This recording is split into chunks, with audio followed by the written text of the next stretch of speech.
I'll speak a little bit about bowling. Just a couple of things. We spoke a lot about swing bowling, away swing and in swing. All right. I think one of the reasons why some of us find it difficult to bowl away swing is because our arms are now you guys have played a lot of cricket, so that means you're very used to bowling it a certain way. To improve this arm position, you've got to do a lot of low intensity drills. So almost like walk in and get used to the movement. Now, the more you repeat that, the more your arm gets used to that motion when you bowl. All right, and that goes with anything, I guess, with batting, bowling, fielding. If you want to change a certain thing in your game, work at low intensity, do a lot of volume. When you do volume, your body gets used to them positions, and then you can do that at higher speed. For example, your full run. So really focus on one more thing I'd like to say about training is whenever you come to train with something you want to improve on. So whenever you come to training, think of one thing before you come and say, today I want to improve on this thing. Okay, now whenever you do that, cricket starts to develop very, very quickly. Whether you're a young cricketer or whether you're an older cricketer, your cricket will develop quickly. A lot of the time you come to training, and we just train for the sake of training. We come on bat and bowl and we sweat. If you ask yourself after what I've actually learned from that session, a lot of the time you say, you come with a specific thing you want to work on, you'll see your game develop very quickly and you start to perform. Alright? So that's what I have to say. I think before we go to Tom, maybe decide to something on the, because everybody's got a life, work, all of that stuff, yeah. Right? So if they do get a chance to maybe work out, exercise, what kind of stuff should the bowlers be doing, I guess, in general? Something that's easy, practical, takes less time and is effective as well. Yeah, look, fitness is key because we play a lot of cricket now, right? And cricket's a long game, so fitness is important because if you're fit, you concentrate for longer. If you concentrate longer, you can execute skill ultimately. That's what it comes down to. Fitness-wise, I would say as much running as you can get under the belt, run as long as you can.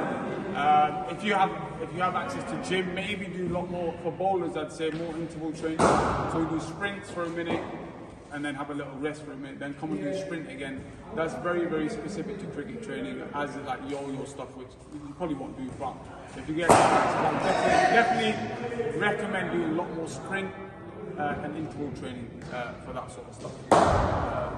Yeah. Perfect, thank you very much. Yeah? Right, Tom, over to you. I never saw you doing it. You don't get a body like this. Yeah, so just like a few bits on the batting. I'm sorry I didn't get to speak to you. I spoke to a few of you. It's obvious to see like how talented everyone is based on the shots that I've seen being played. I've seen countless 6s and 4s, but I've also seen a fair few dismissals. And my big thing is you can't score runs in the pavilion. So I use Ali as an example. I didn't see him get out. Very organised. Looked like he had a game plan, and probably gave himself the best opportunity to score a lot of runs. I don't want to curb anyone's, and I think the way cricket's going now, it is getting like you've got to score 6 and over in a Test match, 12 and over in white ball cricket. The only way you do that is by giving yourself the best chance. So for me, as a batter, it's working out as quickly as you possibly can what your strengths and weaknesses are. We spoke about potential weakness, and then how can you address that. And to basically echo what Sajid said there, it's all about volume and doing the right things. I mean, it is brilliant hitting 6s and just trying to whack every ball for 6, but realistically that's not going to happen when you're playing matches. And I know you guys are champions, so you may be going to the Bazball era, but you want to give yourself the best chance to score runs. So I think if you don't have an opportunity to train, say, as much as we have, you really do need to make it count. If you're training for 2 hours, a week like tonight, really draw the good things. And also just remember, I think as batsmen or batswomen, you're there to score runs. That is your role. And that should always be, your main goal.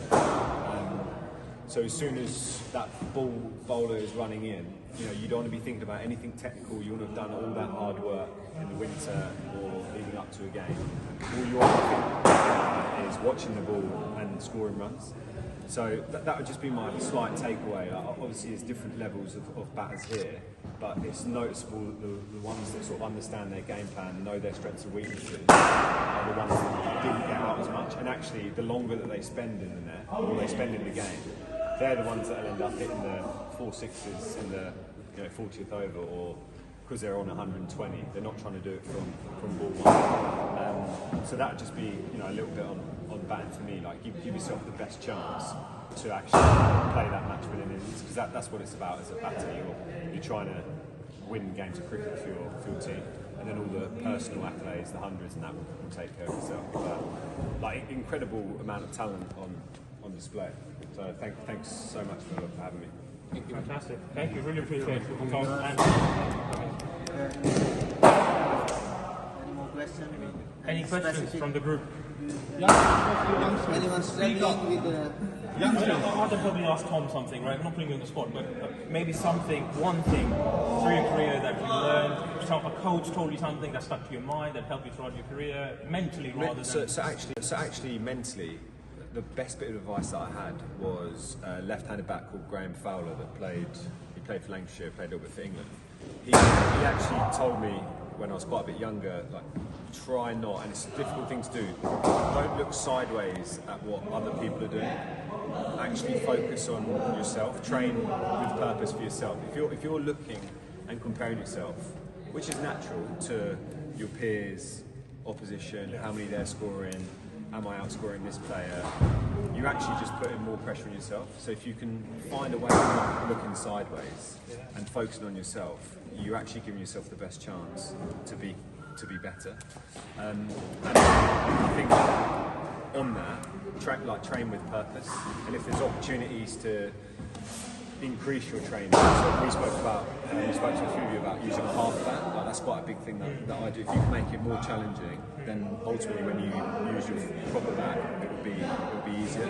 And sorry to overload you with loads of stuff, but it's not the nicest thing to train. But I've seen that the better batters, they expose themselves to the short ball. So. And then actually, if you practice the short ball, you get used to it, your front foot game generally takes care of itself. You're not thinking, shit, when's a bouncer coming? So you generally get in better positions. So there'd be a few bits that I've learned through. So the level we play at the depth, we haven't really don't come against batsmen that can pull off the wrap shot consistently or with confidence. So at the depth, what would you reckon the best go-to balls are? If they can't pull it off, then that's what you're to answer your own question. Do you reckon the Yorker still play? 100%, yeah. I mean, look, at league cricket, firstly, I think a lot of people will be quite scared to play it. But then you will get the odd player that will play that. Now, league cricket, I think, is a good option for variety in the deck is a slow ball. Because we don't play on wickets like this. We play on wickets that grip and possibly turn. So your slow ball option comes into place, but then it all depends on your field setting. With a slow ball, generally you have a heavy leg side field, because they normally drag it into leg side. But just having that clarity. If you see one batter who plays the scoop shot well, go slow ball. If another guy isn't, I'd always go yours. They're always trying to hit the line. Yeah. I think it's a really good question. I can see at least 3 faces of Phil who's had like 14 runs in over the last run of the game, so I think it's a useful question. Yeah, no, 100%. I'd definitely go line. If you can execute. But again, that will come down to practice again in the winter months. Because if you don't practice it and come against a situation, you've got to bowl the Yorker. The chance of executing that without practice is going to be quite low. So you've got to, this is what Tommy said as well, like, practice is purpose. You're going to get better at a skill that you know is going to help you in the heat match or in the summer. So say, for example, you bowl at the net, you have to get good at it. You have to get good at the variations. Do you know what I mean? You've got to practice them skills in the winter, so when the pressure's on the day, you can execute them skills. Yeah? Great. Anything else?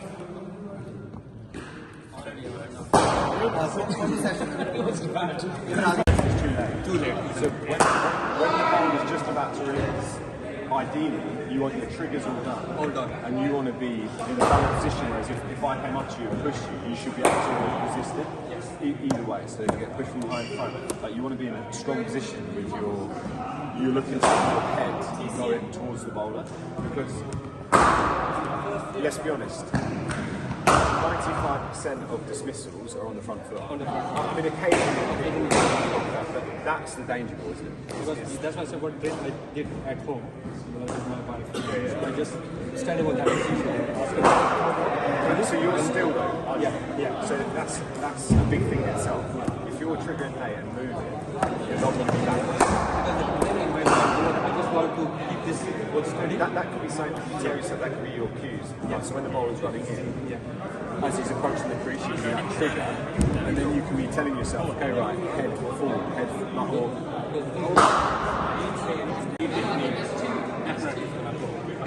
Kindly ask him for the extra curve. Because of the leaning towards point, Do you try and hit it through the leg side? I stopped. I used to do a lot, but now I'm just going to the straight. Yeah, straight. Yeah, just I used to do that. That's why I get like before that.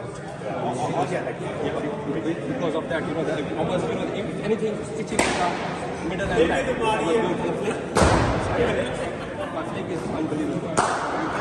If the ball's pitching an off stump, you can hit that through leg side, yeah. If you're balanced, you can hit. It's if you're not balanced. Depending on that, the pitches are very funky, ball is not coming on the back. But just generally, I would say, I have flow and weakness, which is in my that's I have in my mind. So you can do some drills. Have you ever done anything with half back? No. So that's a good coaching. What I've done last year, because at home, I'm very close to my